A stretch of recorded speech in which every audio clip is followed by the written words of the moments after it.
is Dr. Stanley Moise. I am the principal at PS 213, the Noon Lot School. It is a pleasure to be here with you.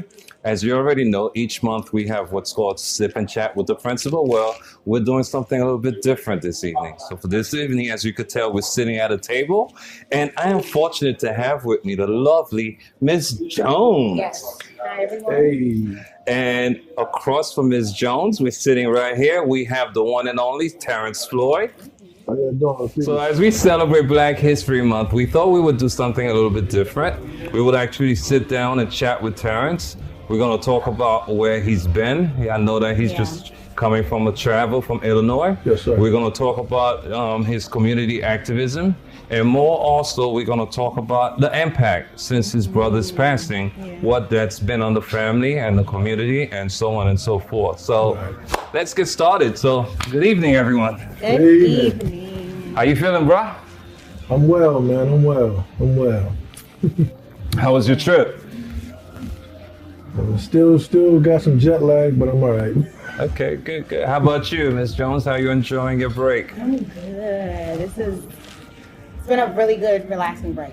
Okay. I appreciate it. Nice. I need that. We are enjoying this moment here because we have a platter of food that is coming. I'm excited to see what's going to be right here because I am actually starving right now. So for everyone who knows, who've ever watched Chat with the Principal, you know, by the time I leave the school to get to my house, I'm famished.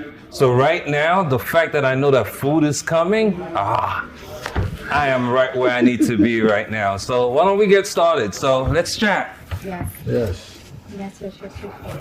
So tell me, bro, how was your trip? What you been up to? What you been going on with you? Well, I've basically been doing speaking engagements, sponsored by Kepler Speakers. They find different events that happen at the universities and just put my name in the pot and see if they want to have a conversation with me. That's basically what the events are, is a conversation with Terrence Floyd. Okay. It'd be moderated Q&As and everything like that. So that's what basically I've been doing, going around speaking my truth, speaking my journey through all of this after my brother's death. Okay. How often do you do motivational speaking? Well, this Black History Month, I've done one of university every week. So because it's been a Black History Month, so I've been to Notre Dame, I've been to Lincoln University, that was in Illinois. I've been to Nebraska, University of Nebraska, Lincoln. Nice. And I did a couple of elementary schools, Okay.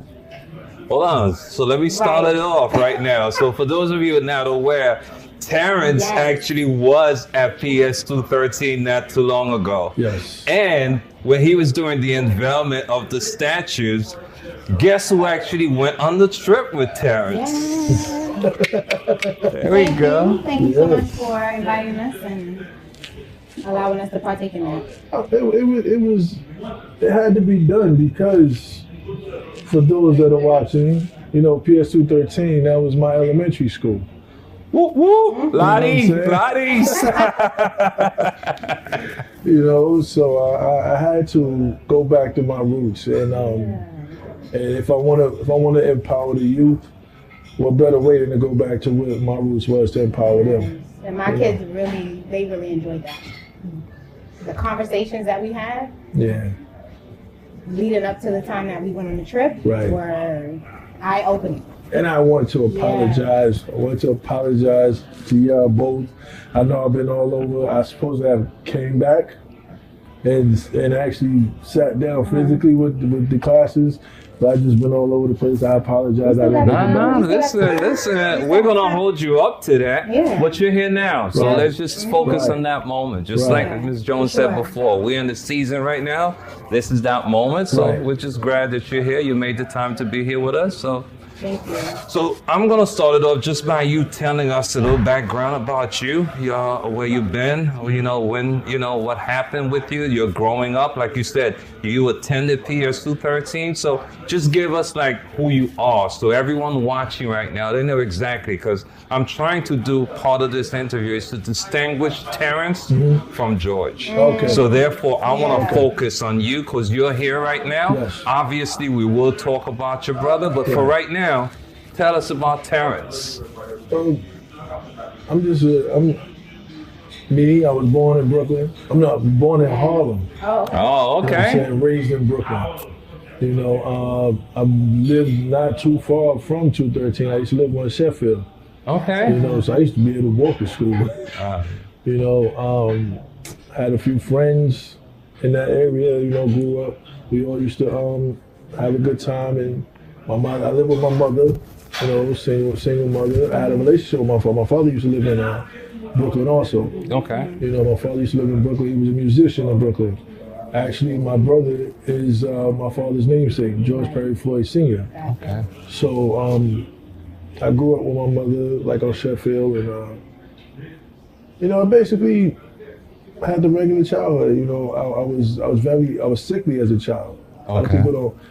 That's one thing that my friends really knew about me. I was real sickly. I had meningitis and hydrocephalus. Okay. You know, so I had to have a shunt. I had to have head surgery. You know, brain surgery, stuff like that. So I really didn't have the athletic childhood that a lot of my other friends had, because I had to be careful. But I enjoyed my childhood, you know, being raised by my mother.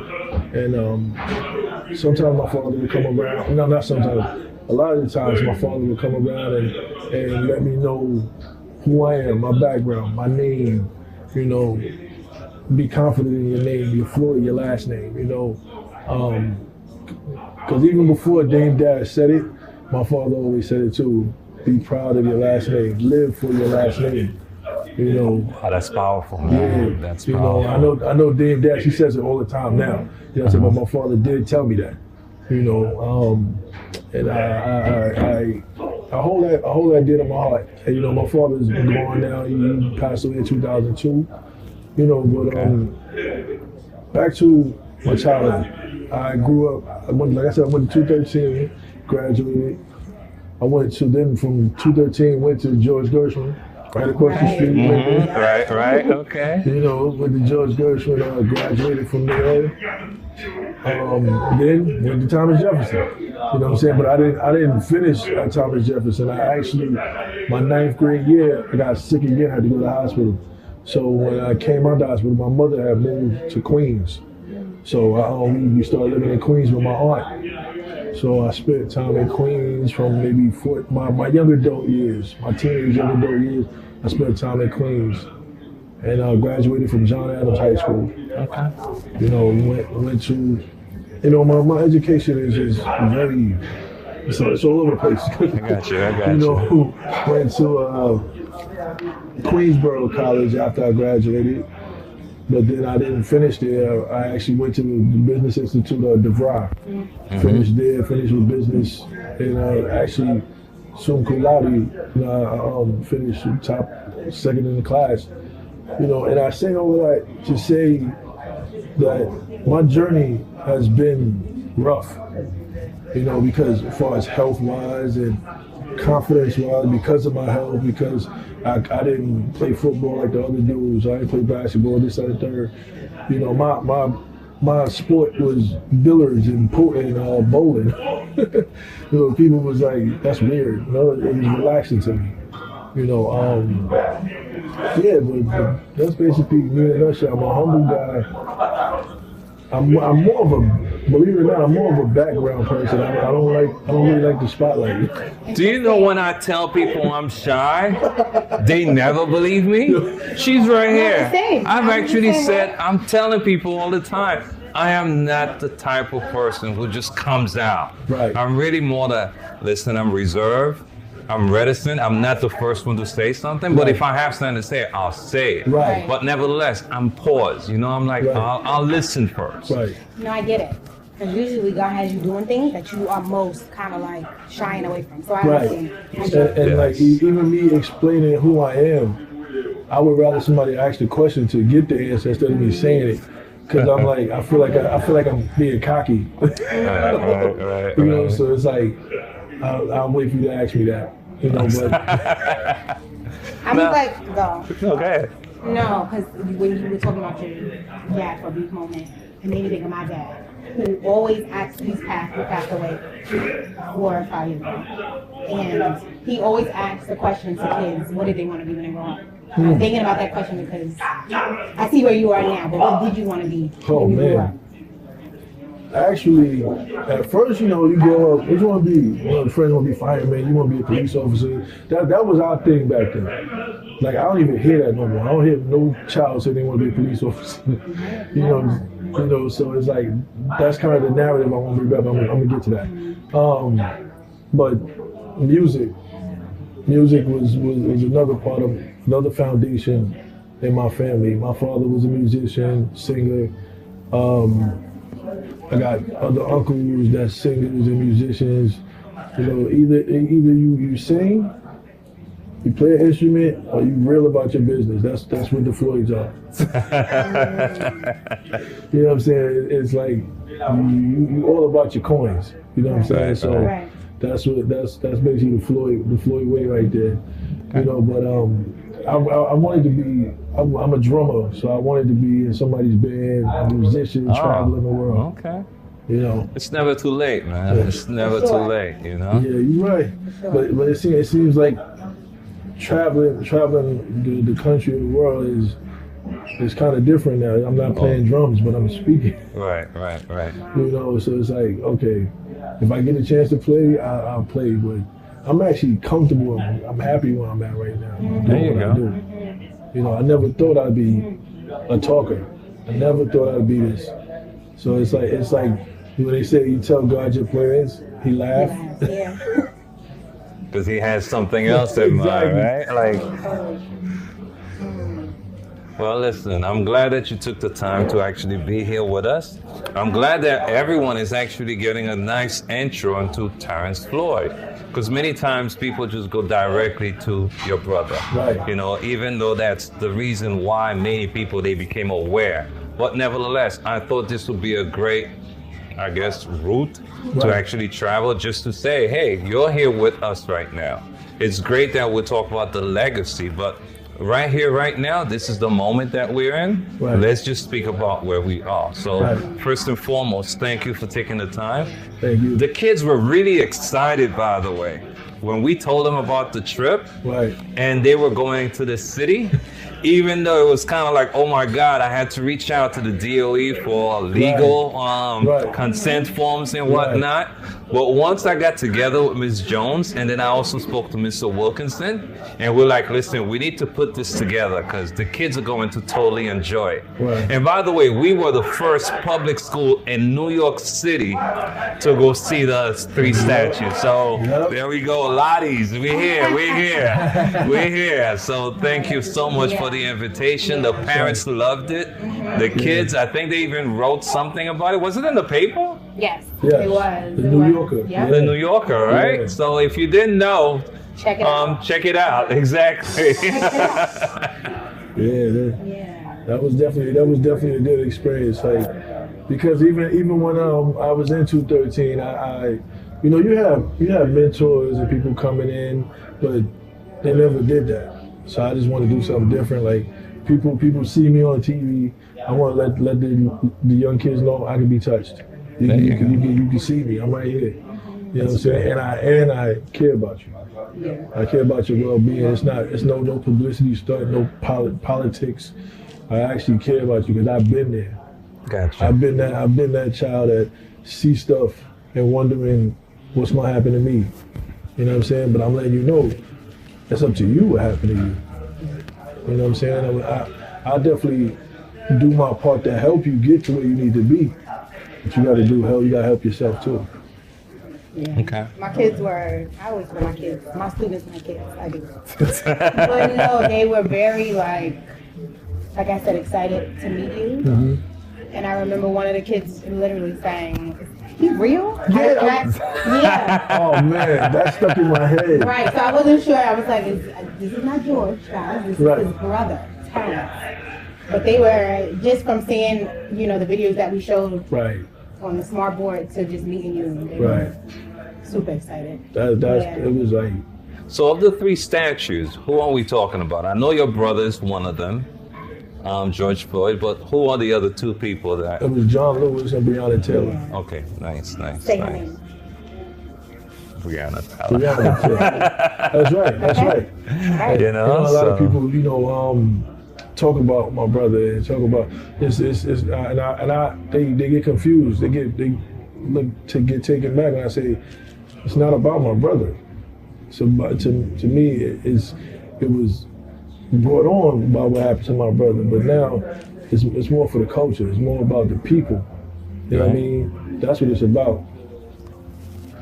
So, let's say, for example, someone would have asked you, and I'm thinking of this right now, just as you're describing it to me, and I'm trying to flash back, after seeing the videos, whatnot, what was the impact on you? Because that's very traumatic. I've actually had to suffer a loss recently, and we're gonna push that to the side for a minute, but I just wanna get to that for like a quick second. Like, what was your immediate reaction when you saw that in the news and you saw the name and it was your brother's name? Okay. What was your first initial reaction?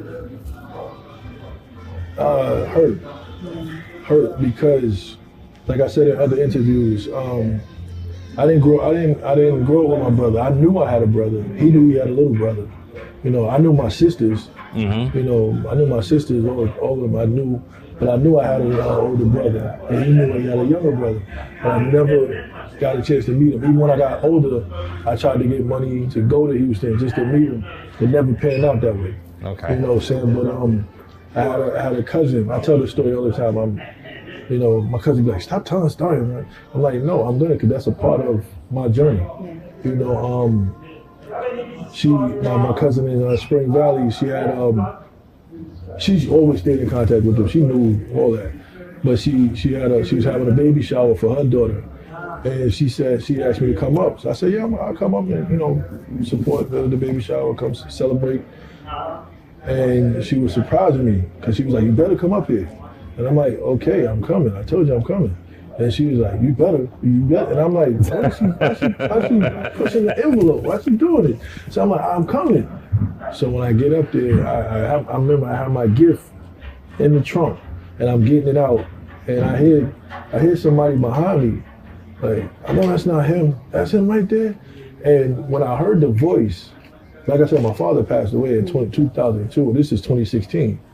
So I hear the voice. I'm like, why am I hearing my father? So it's like, I put the box down, I put the gift down, I turn around, and it's like looking at a mirror image of my father. Wow. You know what I'm saying? So it was like, and somebody caught the video. I have a quick video of the first embrace that I got to embrace my brother in. Like, Wow. I think in about 5 minutes, Yeah. I couldn't let go. And like, it's like to see that on the news, it's like, man, from 2016 to 2020, we talked, we bonded. It's like we was trying to make up for lost time. To only have him taken away from me, so I was hurt. I was hurt because now not only the connection, the main connection to my father is now going too. Right. Yeah. Yeah. So it hurt. It hurt. I shut down for like a week. And a lot of people would say, look at it and say, "Oh, you jumped right into the active." No, I didn't. I didn't jump into this. I was low key. I'm a mourn like everybody else mourn, go in my apartment and just stay there. And that's one of the reasons why I'm truly grateful that you're taking the time for this, only because I want people to actually have the opportunity to hear from you. Yeah. You know, because a lot of time automatically people just like, oh, you lost this person, but they never talk about the relationship. They never talk about the impact of the loss. Right? As human beings, we're all going to lose someone at some point, right? Yes. The one thing is we could never replace anyone. Right. So the impact of just meeting that one person, of having that person that was once in your life and that person is no longer there. Unfortunately, we're not mechanics, right? We're not tools. We can't just take one piece off and then just put something else on. We're human beings. People come with feelings. People comes with emotion. There are attachments that are made. And when that is severed or when that is removed from us, there is a gap somewhere. Yeah. And that gap can never be filled. Yeah. Exactly. You know, so I speak that way only because I recently lost my mom. So when I think about it and I hear people say to me all the time, oh, I too have gone through this. And I'm like, but it's not the same. My relationship is personal to me. Right? So therefore, when people tell me that, I take comfort in knowing that, okay, you're trying to be empathetic to me. But at the same time, I'm like, I don't really like when I hear people say, oh, you survive, you move on. And I'm like, what are you talking about? Like, that's my mother. That's somebody I know that I cannot replace. So what? We was just talking about that earlier, you know, about the father being the daughter's first love and the mother being the son's first love. So you can't compare. I lost my brother. I can't compare that to losing him. No, you can't. It's different. It's totally right. Really different. And by the way, my condolences, man. Thank you. I appreciate it. Thank you. So with that said, you kind of compared him to your dad, right? Like that was your closest connection to your father. Describe Joy. Oh. Describe him. You know how I always answer that? I can't. Like I said, that was my father's namesake, so same bloodline, same kindred spirit. So the way I always answer that is, what did you see when you met me? What personality, what characteristics did you see when you got to know me, when you talked to me? And whatever you come up with, that's my brother. A lot of people say, oh, you like a brother, you like a friend, you like an uncle. You know, you cool, you chill, lay back, you funny, all of that. It's my brother. So, you know, we were having this conversation. Tell us, because I think part of the conversation we had was, we say how the laws vary from state to state. Right. So I know we started to have our own conversation about that. Right. So why not just expand on that? You know, for example, there are a lot of folks who are not aware that different states have different, different laws. There's what you call the federal laws.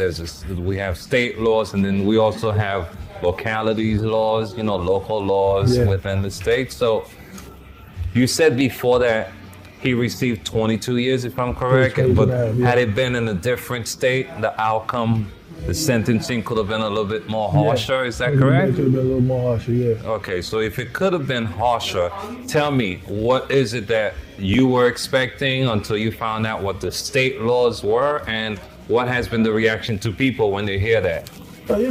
Me coming from Brooklyn, you look at, you often say 25 to life. That's what you hear, that's what you want, 25 to life.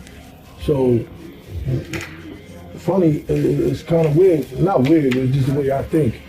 So when I heard 22 and a half, first of all, to me, and this is my opinion, to me, that was a police officer.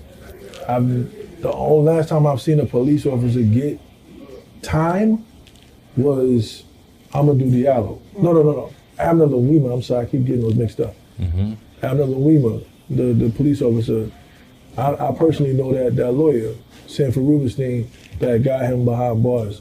And if I'm not mistaken, I think he's still in there. Mm. So that was the only other officer I seen get time like that. So when I seen that this one, no priors, no nothing, you got 22 and a half, I was content with that. Mm-hmm.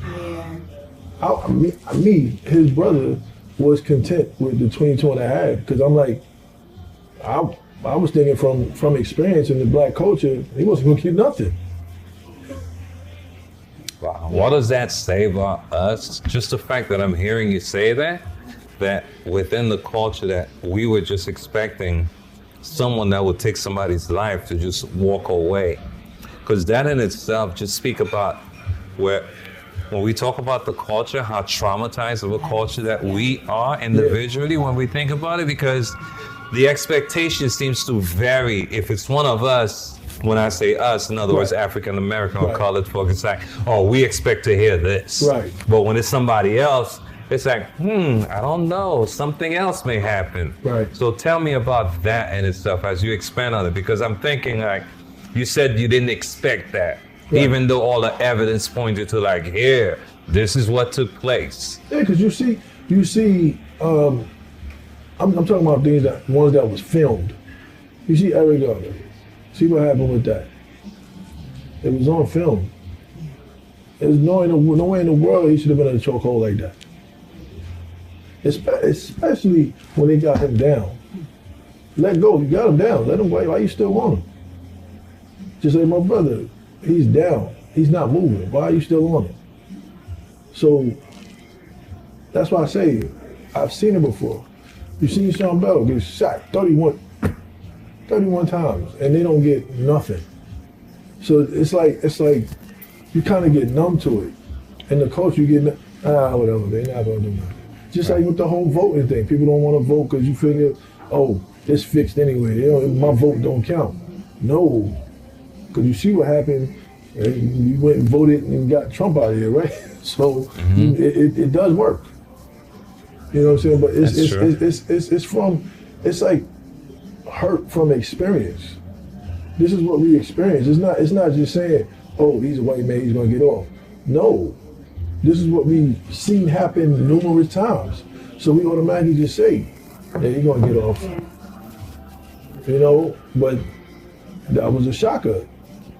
You know, I mean, when they read the 3 verdicts, I was there, and well, I wasn't in the courtroom. I was in the hotel room that they had for everybody else, and we was on the big screen. When they said it, I fell to my knees because I felt like me speaking in front of Cut Foods and calming down the protesters and letting them know there's another way to do this, and let's not, be violent. Let's be peaceful. I felt like I did my part to get this verdict, to get the protesters stirred up enough to keep it peaceful, but keep fighting and get these verdicts. So I fell on my knees because I felt like a relief. Like I played my part. I'm not saying I'm the one that did it. I played my part to get it there. Okay. Yeah. Literally one thing that stands out to me from Eric Garner's situation in Georgia is the rally cry of "I can't breathe." Right. I remember hearing Eric Garner on the floor saying that. I remember I was in a car traveling with my friends, and they were playing the video, and I kept saying, "They don't hear him." Like, he is telling you he can't breathe. Same with George. Right. At this point, he's not moving. Right. Get off. Right. No one is, you know what I'm saying? Like, there has to be a human side of you to be like, all right, this individual is not moving at this point. Right. Like, he's not moving. Exactly. Like I said, it's been a rally cry across the nation. I wear it on my arm right now. Right. What does that mean to you? I can't breathe. It's like you said, it's a rally cry, but then to me, it's more of a slogan for the black culture. Because even what they did with us, they hung us. They cut off our air supply. They know how to conquer us. So it's more like a slogan. I can't breathe. I can't breathe. Because they always go like a wolf. They go for the jugular. You know what I'm saying? Because they know that's our voice. Wow. Our voice is powerful. They need to stop that. If we can't breathe, they stop that. So it's more like, wow, that just came to me. But to me, it's more like a slogan for the black culture. Yeah. So to me, I want to bring this a little bit closer to home, right? I'm hearing you speak about that, and I'm also thinking, what has been the relationship? Have you guys ever been pulled over by the police? Have you ever had any interaction other than just seeing the police doing their job? Have you ever had interaction where you got pulled over, someone you know had to somehow interface with the police? Have you guys ever had any encounter of that sort? You're looking at me with that smile. Is that a yes you have, or you haven't experienced that? I didn't read the sign right. That's why. I did it. I was like, oh, yeah.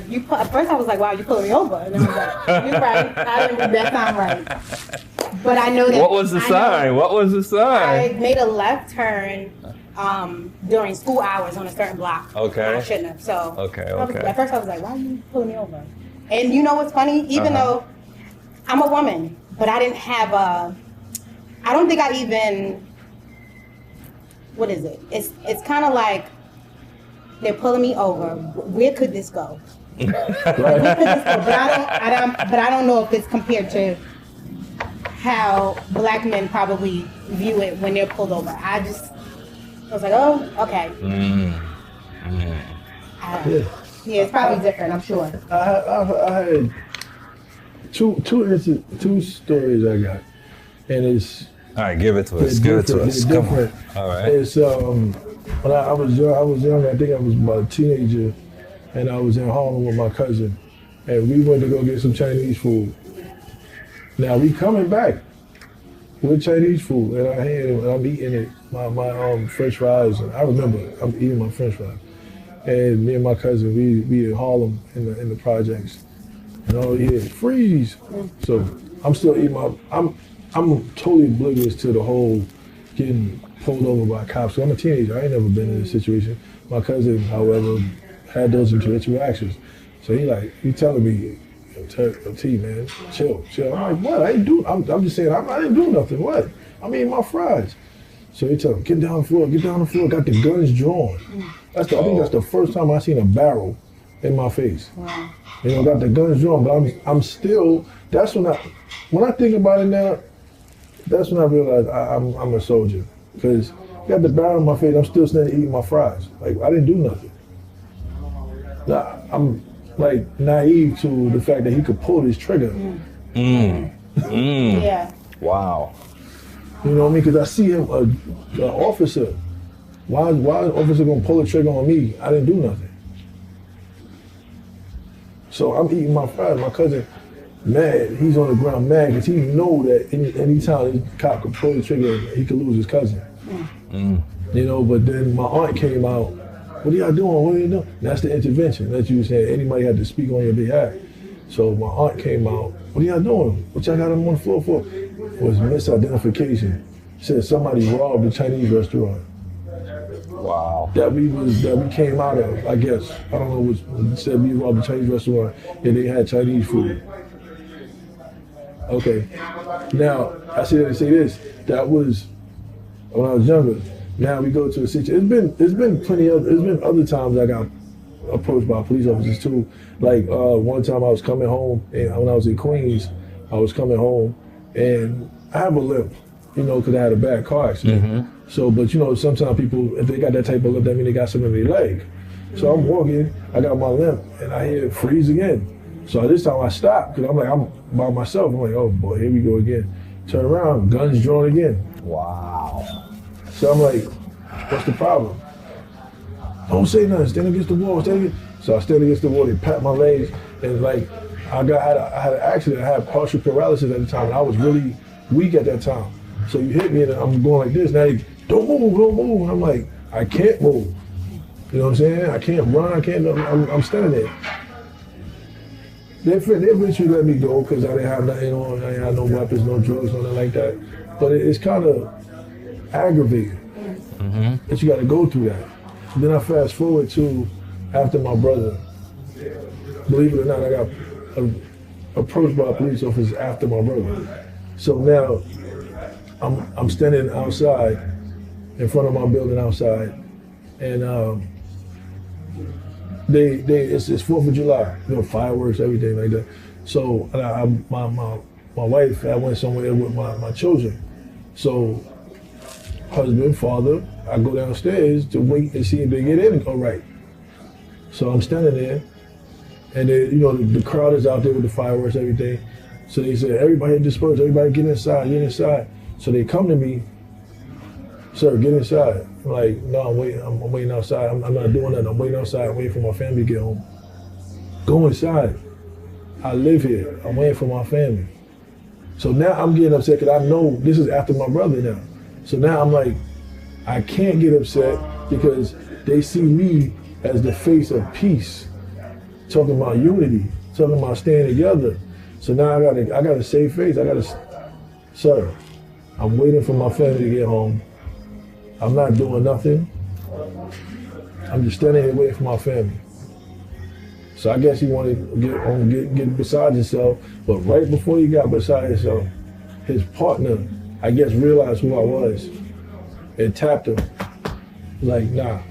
Wow. Nah, leave him alone. Let's go. He's not doing nothing. So the one thing I definitely at this time want to also let our audience know is, part of this is to enlighten people, right? We're sharing experiences here. Right. Hopefully that somebody will pick up something, just as you said earlier, and say, you know what? I am learning something today. As we're talking about Black History Month, and we're talking about what can we do? And you talking about the culture, right? Do it for the culture and whatnot. Yes. Tell me, what is the impact that you want to have in the community, right? Because you are going from schools, you are going to different universities, and obviously you're not just staying local in East New York, right? You're branching out throughout the rest of the nation. What is it that you want the communities to learn? What is it about Terrence Floyd that you want them to say, this is the impact he's had so far? I mean, it's basically bringing back the narrative that we had when in my era of growing up. Like I said, I speak a lot on things that went through the police officers, but there were some upsides to the relationships with police officers. So what's your involvement in the community? What is it that you do and for the either East New York community or whatever community you travel to? What is it that you want them to know? Basically, like I said before, once I come into your community and I see what's going on and what's not going on, I try to make it better a little bit. You know what I'm saying? Whether it be doing events in your town or doing speaking engagements to come and hear what's going on and just lighten your load a little bit. With activities or speeches or whatever like that. That's basically what I do. I'm basically the type of person that come and make you feel better in a bad situation. Yeah. I was thinking when I asked you the question, what does I Can't Breathe mean to you? My job, can be sometimes, in a sense, overwhelming because of the population that we serve. Mm-hmm. And my co-teacher and I, and the teachers that are in the room,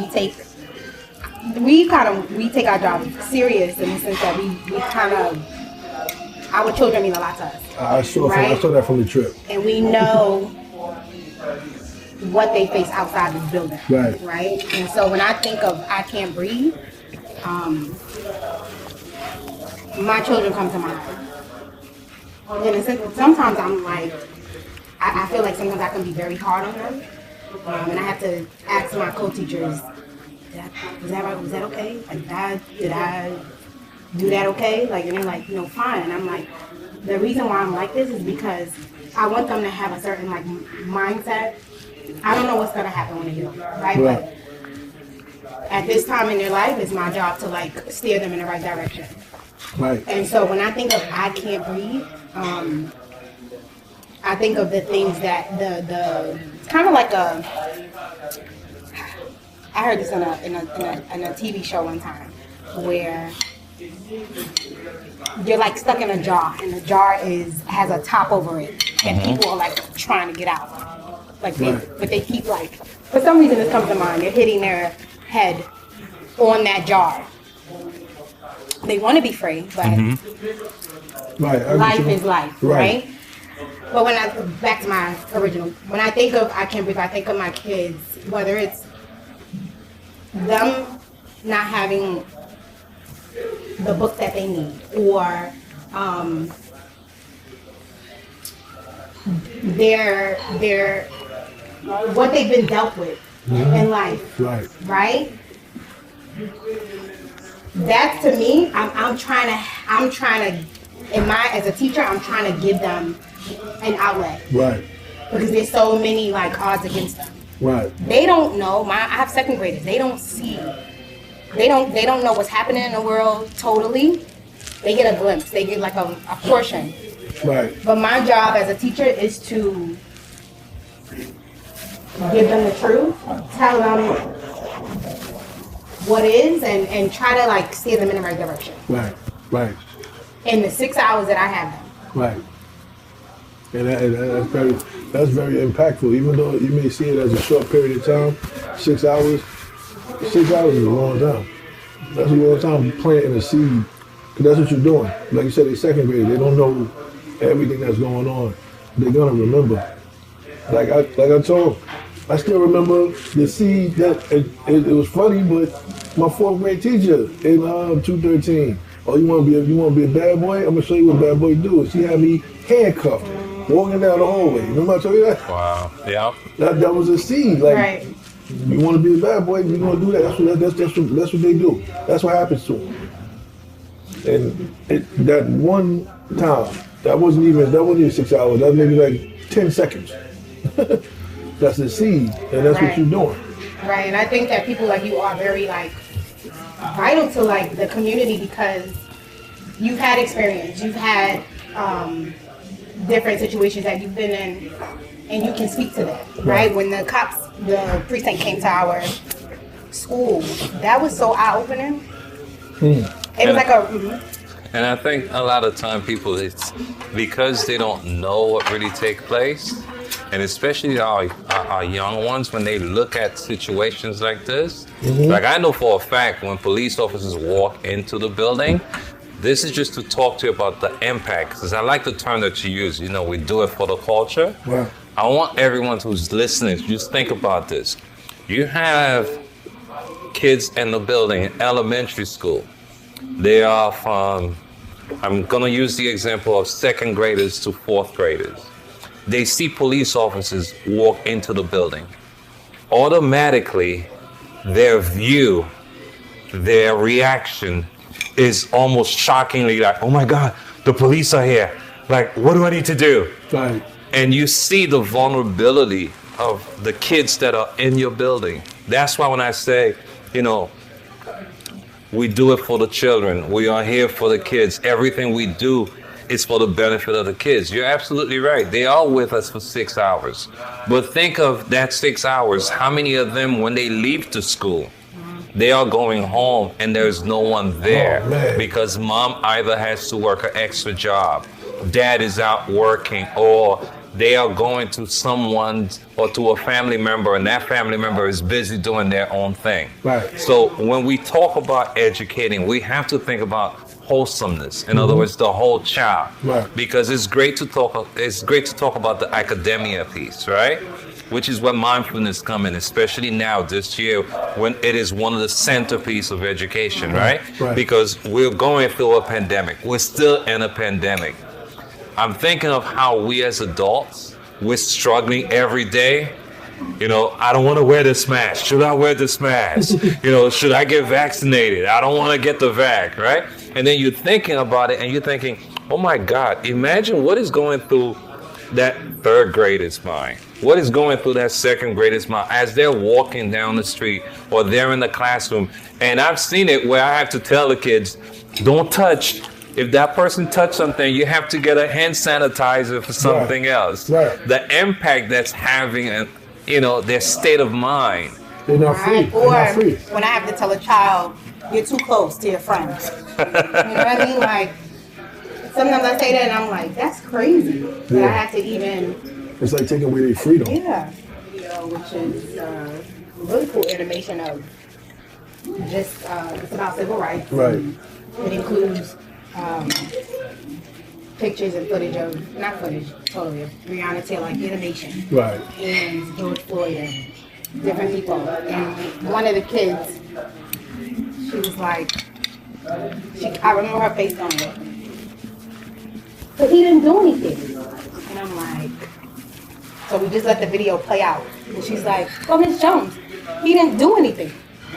And I'm like, what do I say?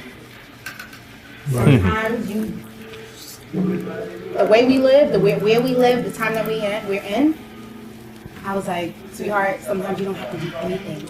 It's just because of the color of his skin. Right. And she looked so like Hurt. She could not understand that. So here's a question for both of you. So as we're talking about Black History Month, I'm all for Black history being throughout the entire year. Of course. What is your take on that? I don't want one more month of just saying, or one more year of saying Black History Month is in February. I think the curriculum, the programs, if we're talking about the new norm, here is something that needs to become the new norm. Black history should just become part of every day. Right. Exactly. Every day that we're learning about history, because we are so much involved, we're so much intertwined into all aspects of society. Right. This is not to say we have done such a minuscule part that we can just concentrate Right. everything within a month. Right. Knowing that the vast history of what we have done, what we are currently doing now, and talking about where we're going in the future. Right. I'm all for saying, let's just, when we talk about cultural relevancy, well, here it is right here. Exactly. Let's just make it throughout the entire year. Let's just talk about everyone's contribution. Right. I was And just, not just focus on just Black History Month and just February. You know what I just thought about too? Like I said, people follow. They follow a trend. You know what I'm saying? And why do they know about Black History Month? Because it became a trend in our culture. People paid attention to it. So I would say, if you want that, start it. Every day, do something. Be that principal, that teacher. Right. Every day doing something That's throughout good. the year. That's good. You know what I'm saying? I actually took a board at the school and actually made it about, I guess you could tell by now that I'm from Haiti. Right. So that, right? Just in case you didn't know, Say something just in letting you Creole. know. Prove it. Huh? She's asking me to prove it. I think by now my accent is just killing it right now, Don't right? say sapate. Oh, come on. See?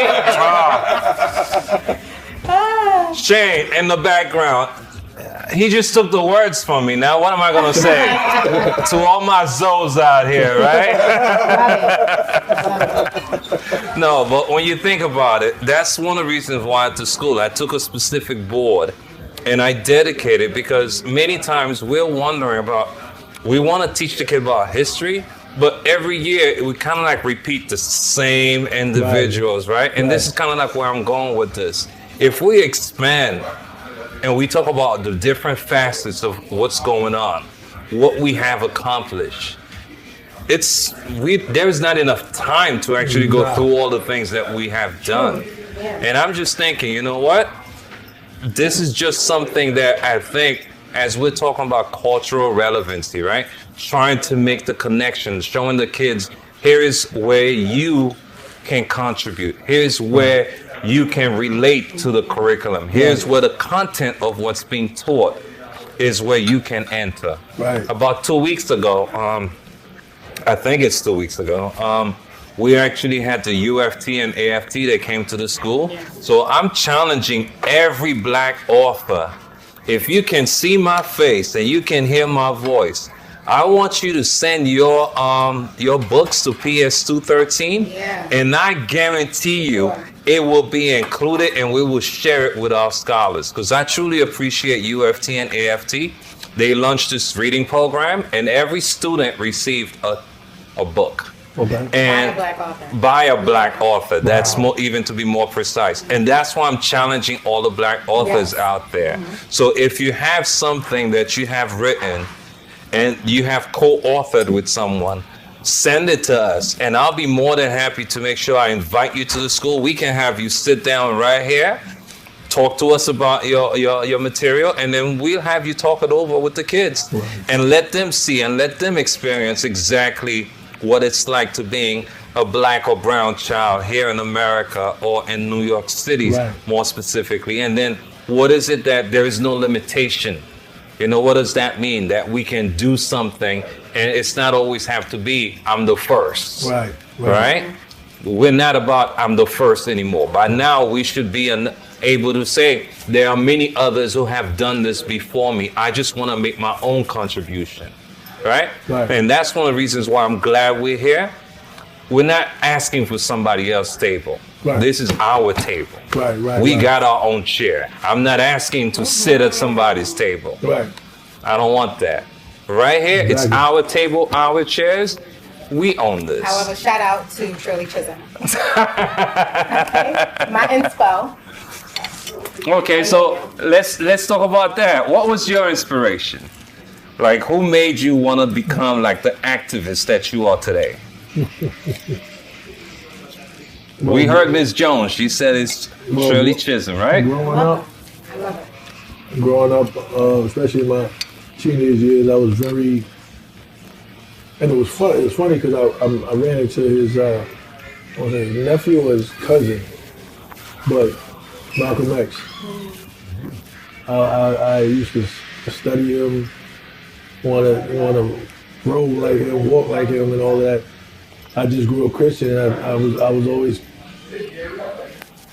shown that Muslim was like evil, but until I opened my own eyes and interpreted it my own self, and realized I just had an open mind to that religion, and know that everybody is a human being, everybody got rights, everybody got a purpose, so I can't shut you out. So, because Malcolm X, he served his purpose, he did his job for the culture. So therefore, I can't say, oh, I'm Christian, you Muslim, I don't like you. No, I feel like I have to be open-minded. Don't think you're gonna persuade me to be Muslim, but I hear you, I understand you. Let's work together. You're my brother. And that's what we talk about when we say diversity, right? We're all from different places. Just like I'm from Haiti, you're from in the South. And you talking about you were born in Harlem and whatnot. So that's the whole openness of being here, is that education is kind of like a passport, right? It allows us to travel. It allows us to see different places. And allows us to open our mind to different concepts, different ideas, and different theories. Right? Even traveling, speaking at different universities in different states, I see how, I look at New York and I see how things go on with in the culture in New York. And then I go to Nebraska, where I was like maybe the one of two people flying in Nebraska that was, you know what I'm saying? Yeah. So then when you get there, it's like you walking through and everything is so bright because everybody wait. It is what it is. You know what I mean? You want the lights is bright, and you're like, oh shoot, no blackness nowhere. Oh wow. You know what I'm saying? But I'm there. And then when you get into the school, the University of Nebraska, Lincoln, it's like they have a black student union, but it's a handful. But me going there seemed to make a difference because I had to go there so they don't feel alone in that little bubble they're in. You know, I go there and I tell them, you can unify with them too. I'm amazed. Like, would you have ever thought your life would be the way it is today? No. No. No. I would, no. I can't even say that. No. It's unfortunate circumstances, of course. Right. But. And even, and I want to say this because I remember I said this in the university that Illinois. I said I was so used to being in the background, playing drums in the background. That's it. And it was two parallel experiences in my life that made me realize that I'm in the right place right now. I was, I want to say, I had to be like about 8, 9 years old, and I was walking in Brooklyn down Pennsylvania Avenue. I finally can say Pennsylvania Avenue because I'm talking to people from Brooklyn. Every time I tell the story, I say I was walking down the street. I can finally say Pennsylvania Avenue. And I know exactly what you're talking about, right? So, walking down Pennsylvania Avenue, and we're going across Linden Boulevard by the McDonald's. I can describe it. I feel good now. You know, so, and my father, he was talking to me. He said, he didn't say little man. He had a nickname for me. It was Hoozum. That was our password. What is it? Hoozum. Hoozum? Hoozum. It was a password that we knew. Like, you know how to say, my mother said, don't open the door for strangers. You know what I mean? He'll knock on the door, and I'd be like, who is it? He'd be like, Hoozum, and I'd call him Slazum. And that was what we did. Okay. And I knew I could open the door. So he said, Hoozum. I said, what's up, man? What's going on? I didn't say what's up. I said, yeah, Pop, what's going on? He said, yo, I need to get out of here. He said, cause you have addiction, drinking, everything, whatever. Nothing to hide, no military secret. You know, he said, I gotta get out of here. I wanna go back home because if I stay here, it's not good. So he said, you feel all right with that?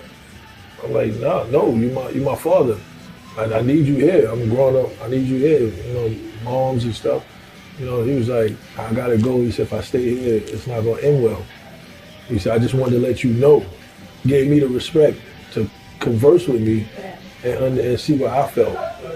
You know, and hear what I had to say. Now, I told him, and he said, all right, I'm gonna go. And when he went down south, he did good for himself.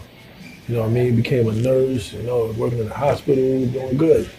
You know, fast forward to when I was bonding with my brother.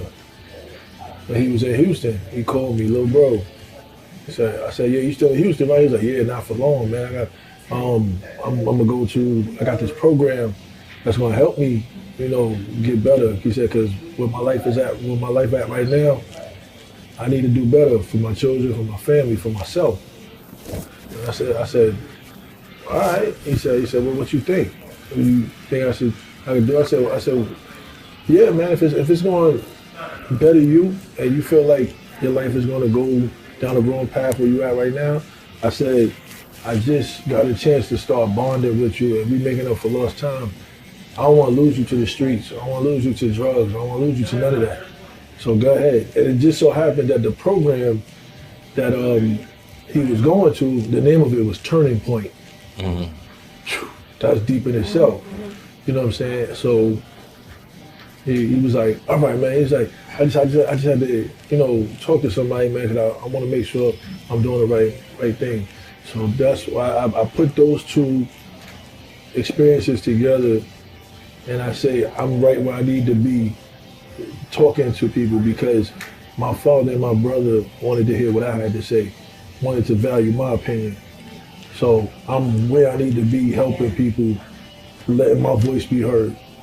And I'm not ashamed to speak no more. I used to think, you know, nobody want to hear me, you know, but when I think about those two situations, I'm like, I override that and just say what I gotta say. And I think this is a great segue as we talk about, now that we're going from the activism part and we're talking about family, community and whatnot, let's talk about the relationships, right? Let's talk about your relationship. You, as you said, you have 3 kids that you're raising, and you have your concept of saying, enjoy where you are right now, your season, right? So I'm very interested in hearing you both talk about it, because when we talk about students at the school, right, it is extremely important for me to know, as we say, you know, children come first. When we say children come first, that means the foundation needs to be there, right? That means everything that we're doing, we have to look at the outcome is how is it beneficial for every scholar that walks into the building? Right. You know, how is, you know, when the kids walk into my building, the very first thing I think about is, did you eat today? Right. You know, like I don't want you to focus on anything else until we establish you're mentally, physically okay. Right. then we can stimulate your mind and say, let's build on what you're here for, right? My why is to make sure that every child that walks into PSU 13 is academically, socially, emotionally, and physically strong. That way they can build, not just to just say that development. It's strong, meaning that we're going to start at the developmental stage, we're going to sustain it, and then we're going to reach strength, right? Because if you're a person who's into exercise, you know the difference. Yeah. I can do about 4 or 5 push-ups easily. Now, can I continue to say I'm going to do 200? That's strength. That's where the difference is. A lot of time people just talk about just the foundational stage. Yeah. Whereas, hey, let's just plant the seed, right? Yeah, I want to plant the seed, but I also want to nurture it also, right? I want to make sure it has the right ingredients. I want to make sure the sunlight is there. Because by doing that, I'm not just planting it, but I'm also ensuring that it sustains life, it develops, it grows. Right. And then now it becomes a tree, right? Right. So you guys now, talk to me. Where are you right now? What is the value of family for you? What is the value of relationship? Where do you go? The first thing that comes to mind when you were talking was an experience I had at Brooklyn College when I was there. We were in a class giving weekly presentations, and I don't fault this young lady because she could be in a different place by now. But I don't remember the exact question or what her presentation entailed, but she said, "I'm just a teacher." That's it. Like, I'm just there to teach the subjects that I'm given. That's it. That was kind of like the gist of what she was saying. And I remember speaking to the girl, or she couldn't my friend at the time. Like, I said, she can't teach my children. My children I will possibly have one day. I was like, I don't know where my children would have been, but I was like, that can't be my teacher for my kids, because I've always seen my job as a person, a part of the village, right? So I'm just not a teacher that's teaching academics, math, science, social studies, reading. I'm kind of like a mother, an aunt, a counselor, a cousin, a big sister, you name it. Like, that's what teachers really are. And so for her to have, young lady, you could be in a different space right now. At that time, for her to have that narrow mindset of what a teacher is was very bothering to me. So yeah, that's how I view my position.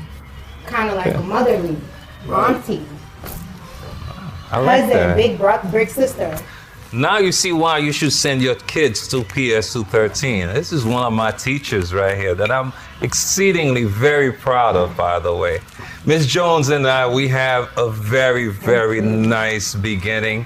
When I first met Miss Jones, her name was what actually just got me. Like, when I looked at the resume, I was saying to her, "Is this your real name?" Camden. She was like, "Yes, that is my real name." I said, "You know, there is a TV show with the same character that has that name. It's a Marvel story." And guess what, everyone? She said, "I have never heard of it." I said, "What? Am I correct, Ms. Jones?" I've never seen it. You've never seen it. You heard of it, though. Yeah. So I wasn't the first one to tell you about the name. Right, but I've never taken the time to look at it.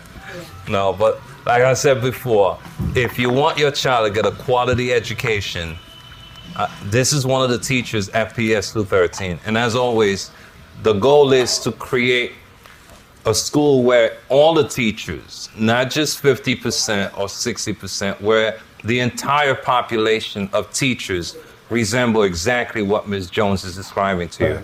That she wants to be not just, I'm teaching a content. Right. She wants to have an impact. And one of the things that I speak to Ms. Jones about, she's right here, is I'm telling her, listen, we need to develop this and share it with other colleagues, because we don't want to just have it in just one classroom. Right. Ideas like this are the ones that we need to spread throughout the whole building, so everyone can just say, here's my contribution.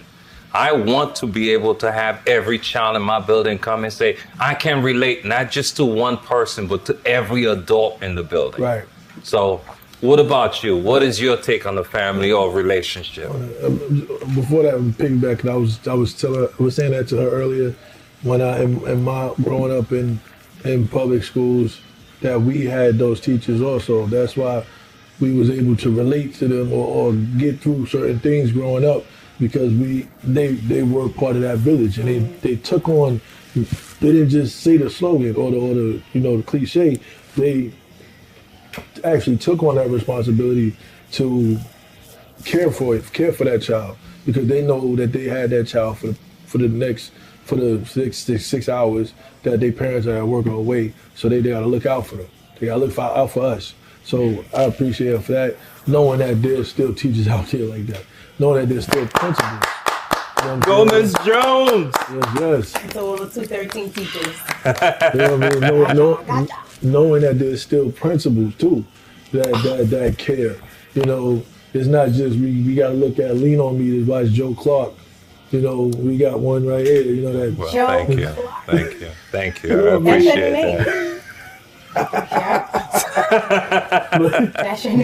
But as far as the family, it actually, believe it or not, this situation, this tragedy has brought our family together. Like, we may not be in the same place, but we have phones. I have cousins. We have a cousins chat. We text every morning. Good morning. Love you. Da da da da. Blah blah blah. We communicate now. I mean, it's COVID. We can't go see each other all the time, but we communicate better. It's showing me going around and speaking to other youth and different kids and stuff is helping me build my relationship with my children. Because I dare not go help some other people's kids and not help my own. Right. Let's just let that rest there for a minute. Because that's good. Listen, we're going to take a pause right now. Reflect on that. That's what we want you to do. We want this to be impactful. For real, I can't, because it's like children, they hear what you say, but they react on what you do. You know what I'm saying? You can tell them all day, be good in school, don't use drugs, don't do this. They look at you, and you doing the totally other opposite. Yeah. No, they watching you. So that's why I say when my oldest, he be like, my pop's on Google, he get cocky, I'm like, stop it. But the little ones, my little ones coming up, they're gonna notice that I don't have to. I look at it at this, and wow, they can study Black History Month come around. They can study Malcolm X. They can study Martin Luther King. But if I keep going on the road I'm going, they can talk about me. That's right. They can talk about my brother. That's right. And that's why I feel with family, charity begins at home. And if your home not right, when you go out here, it's gonna tell on you. And that's why people, they can relate to me. They attract themselves to me because they see phoniness is not my DNA. I can't be phony. I can't be a hypocrite. None of that. I gotta be transparent. I gotta be real. Because if I could go out here and say one thing to you, and then my kids is home like with the face like, yeah, right, then that's not good. You know what I'm saying? Right. But if I go out here and like my son, he tell me all the time, Dad, I'm proud of you. That touches me more than anything. To know that even though we had hardships when he was growing up, you know what I'm saying, but I still loved him and everything like that. Yeah.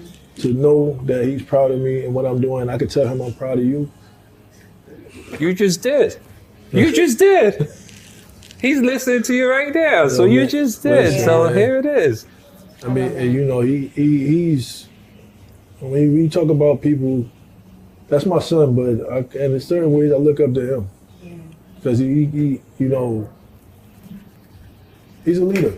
He's a leader. He had to grow into it, but he's a leader. And I everybody say, "Oh, you got to thank yourself for that." No, I can, but at the end of the day, he's his own man. He's his own person, individual. So he made that choice. He could have made a choice to be a follower. But he made that choice to be a leader. That's why I'm proud of him. Wow. That's deep though. 'Cause That's deep. I can, you got a question? Yeah, I mean, I don't have children, but of course my kids are my children. And that's one thing I'm Sorry. always like, I feel like I'm a parrot when it comes to those specific words. I'm like, be a leader. You know what I mean? Because sometimes children get into things, right? And then they're like, well, he did it. He did that. He did that. And I'm just like, what did you do? Tell me how you could have did this differently. Right. And they might, at 7 and 8, they may not understand totally what I'm trying to say, but I'm just trying to teach them to take like accountability for themselves. Correct. Correct. And that, I'm telling you, that's sometimes, and I'm not taking nothing away from no parents out there, but sometimes the teachers is the most influential. Wow. You know that because you are the parents.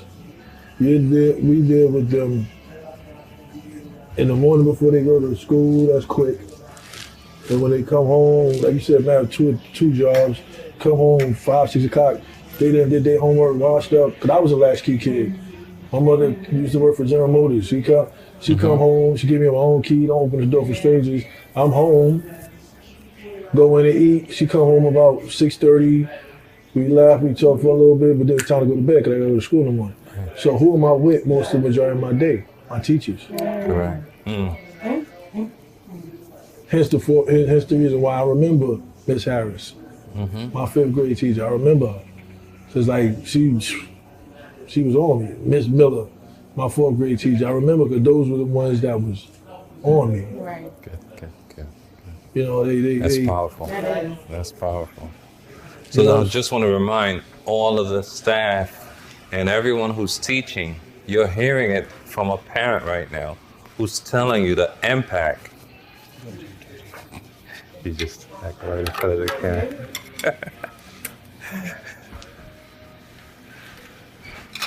Thank you, brother. Thank you. I'm telling you right now.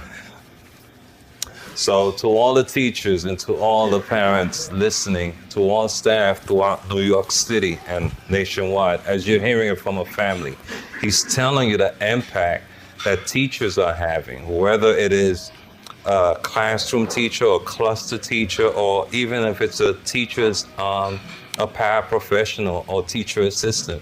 I want everyone to know the impact that we have when we go into that classroom, the role that you play.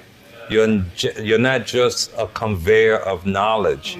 The kids, they actually need you emotionally. Right. They need you just to know that when they come to school, there is someone that is there for me, someone that cares about me.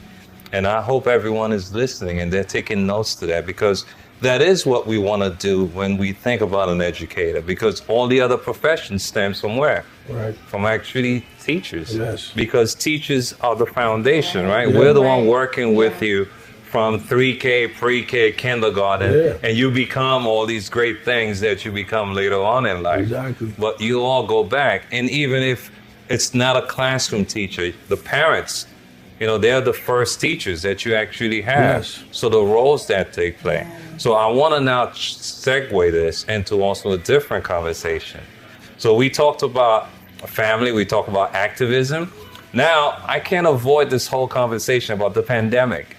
I mean, it's where we at right now. We're still in it. So some people, they could be in denial all they want. Yeah. I still have to wear a mask to come in here. Exactly. Still have to wear a mask at work, wherever I'm going. So it's not something I can just say, oh, it's over with, right? So for me, this pandemic has been very traumatizing. As I said before, I lost my mom, but it wasn't just my mom. I lost my best friend. I lost someone that I truly connect with.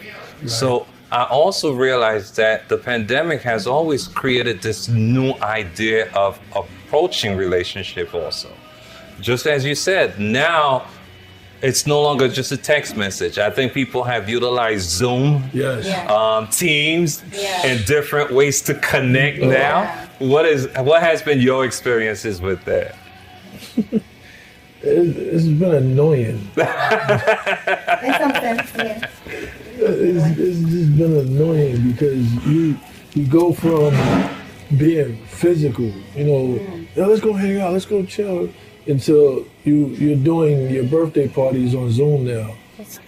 Like, and DJs are getting paid. Oh, do you guys know this, by the way? No. We're like 6 feet apart, by the way. Just in case you weren't aware, you could see the dimension. We're Right. not close to each other real. at all, even though we're at the table. Exactly.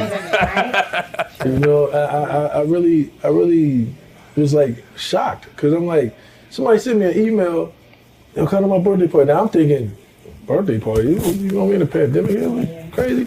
And I look at the flyer and it's saying Zoom link. I said, what?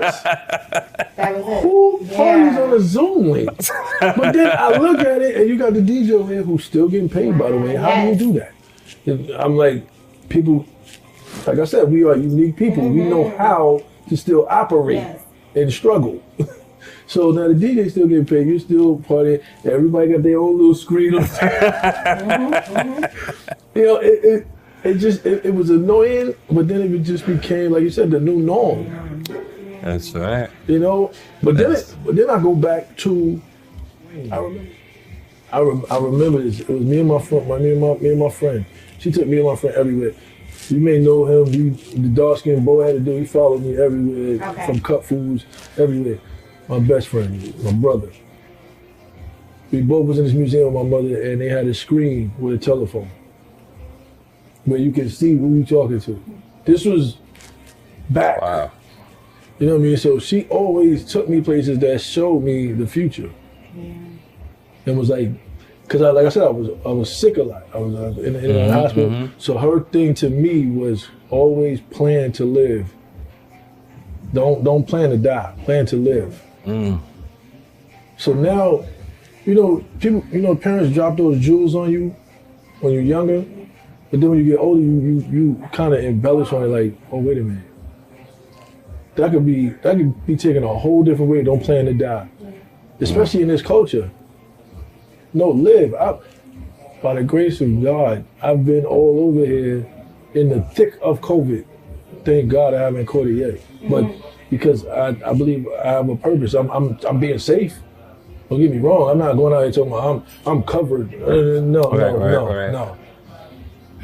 I thank God I haven't gotten it yet. I haven't gotten it. I'm not saying yet. I want it. Yes. You know what I'm saying? Right. But I plan to live. So that's what she said. That's why she always took me to these futuristic places and showed me what's coming, what's probably already out there. We just don't know about it, or what you can invent, what you can get an idea and do.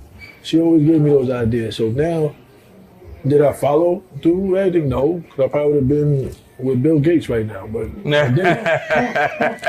You know what I'm saying?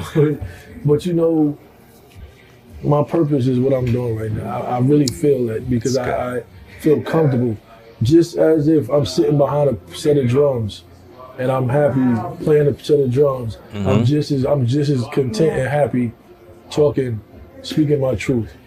Okay. There you go. How about you, Miss Jones? The impact, COVID. How has it redefined for your relationships? I'm really big on friendships. And family can be friends. Yeah, I'm not excluding family at all. But, because I consider that a friendship as well. I think it's been two sides. You could have either lost contact with people or gained a newfound friendship, relationship type thing. Okay. For me, I've enjoyed it all, like in regards to friendships and relationships. It's different. I'm a person that literally likes to be around. I like to be around people. Sometimes my energy comes from being around people. Because my blog is about relationships. Okay. And so, yeah, the pandemic was different, right? We have to interact via Zoom or Google Meet, or I've had a lot of movie dates with my friends via Zoom. Wow. There's like apps now that you can view movies on. Speaking of birthdays, I remember when the pandemic first took place, people were making plans, but we thought we were going to be outside at some point. So April people's birthday will come up and they're like, we gonna be outside? Nope. Right. May came up. Nope. This is the plan. Nope. I remember my birthday's in June and I was like, so this is what we're gonna do. Oh, we can't do that. And it just, people were just locked in. June 25th. No, yeah, sure. Whatever. Yeah. So, it was just different, but we got used to it. And then I mean, we can go outside now, but we still kind of take advantage of doing things online. My family, particularly, my mother's side of the family, we never did Zoom meetings, kind of like a reunion. And we did that. Right. But I'm like, why did we do that before? Like, I don't understand. So the pandemic there was a lot of loss and a lot of things that I wish would have never happened. But at the same time, it produced a lot of good things, which is kind of weird in a sense. Right. And that's why I feel with the pandemic, that's what really brought out the death of my brother, with the fact that everybody was home. You know what I'm saying? Everybody was home on their tablets, phone, computers, whatever, you name it, TV. Everybody saw this. And when you think about anybody else, they heard about it because they was at work. They heard on the radio, oh wow, that's sad. Everybody saw, could look and see what's going on, step by step what was going on. So that's why I feel the impact. And I think impact also, you could say as far as education-wise, it has awakened us to the usefulness of technology. Yeah. You know, Yes. connecting when somebody is sick now, we were able to, like, just because you're homesick, you could still continue with education, right? Because many times what will happen, oh, my child is sick, and the kid will just look at it out, this is another day off for me, right? But now, even when you were home, you're like under the covers, mom's still, or dad's still coming. Right. Here is your iPhone, here's your tablet. No more snow days. You can't win it all, right? We said new norms, right? Yeah. There must still be some things that's continuing, right? So I want to say thank you to you both. I want to say thank you. And we were supposed to have one additional person with us, Eric Gardner Jr. However, due to circumstances, he was not able to be here. But we will have another Parlez with Moise. So I think Parlez with Dr. Moise. Dr. Moise? Hey. Yes, Parlez with Dr. Moise. That will be, I think, the next thing that we'll probably invite him over. That's right. And hopefully we'll continue this conversation. Yeah. I don't know about you guys, but I'm ready to eat. Like, this appetizer just set the stage for my hunger to actually sit on a platform now. Now I just want to eat. This guy greedy, I'm full. I'm full too.